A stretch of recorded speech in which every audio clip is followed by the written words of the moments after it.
Көп адам білмейтін дауды шешудің ең тиімді тәсілі бар. Ол медиациялық келісім жасау. Ал енді медиацияның дауды шешудегі 5 артықшылығына тоқталып өтсем. Бірінші, уақытты үнемдеу. Тараптар сотқа жүгінген жағдайда істі қозғау, қарау және сот шешімін шығаруға апта, ай, кейде жыл мерзім аралығы кетеді. Ал тараптар медиаторға жүгінген жағдайда медиациялық келісімге бір күнде қол жеткізе алады. Үнемдеу. Тараптар сотқа жүгінген жағдайда сот шығындары мен мемлекеттік баж төлейді. Ал медиаторға жүгінген жағдайда тараптар келісімге келсе, медиациялық шығынды теңге бөліп төлеуге. Үшінші, құпиялылық.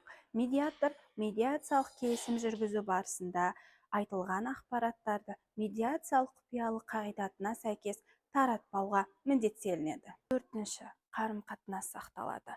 Отбасы мәселелері, қарыз, ақша өндіру көбіне туыс, бауыр және достар арасында туындайды.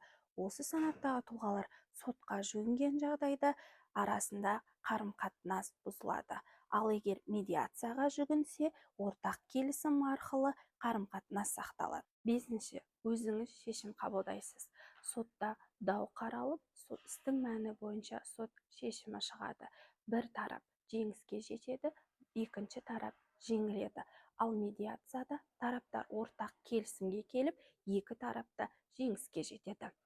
Осы сияқты пайдалы ақпараттарды білгіңіз келсе, менің парақшама тіркеліп өтіңіз.